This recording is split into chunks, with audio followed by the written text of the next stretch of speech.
Səni sevməyim xəta, mənə qəddar olmusan. Görmədim səndə vəfa, sevgi dərd oldu mənə. Gəldi başıma min bəla, gözlərin həstəsiyəm, bax mənə bir də gülüm. Axtarır bu gözlərim səni hər yerdə gülüm. Mənə yoldaş olmadın, yoldaşam dərdə gülüm. Mən dözərəm, heç eybi yox, məndən də keç eybi yox. Bir özgəni seç eybi yox, yad qəlbə köç eybi yox. Səni sənsiz sevərəm, səni sənsiz sevərəm mən. Mən dözərəm, heç eybi yox, məndən keç eybi yox. Bir özgəni seç eybi yox, yad qəlbə köç eybi yox.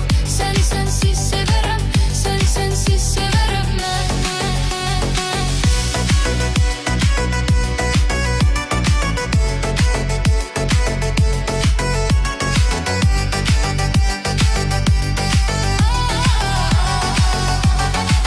Gecənin sirdaşıyım, gör bu zülmətdə məni. Sənə mən nə eləmişəm, qoydun əsrətdə məni.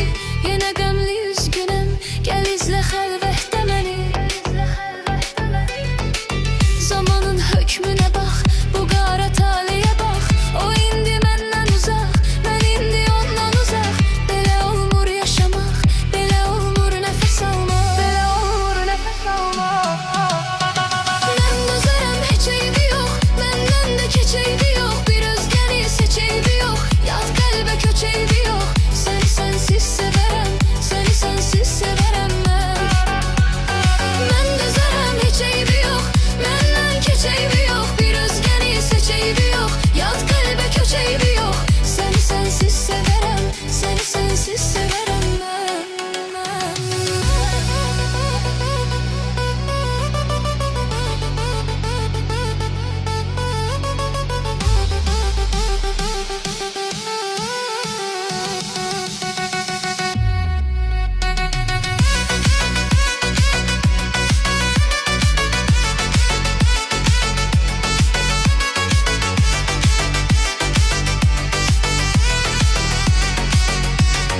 Mən dözərəm, heç eybi yox, bir özgəni seç eybi yox. Səni sənsiz sevərəm, səni sənsiz sevərəm mən. Mən dözərəm.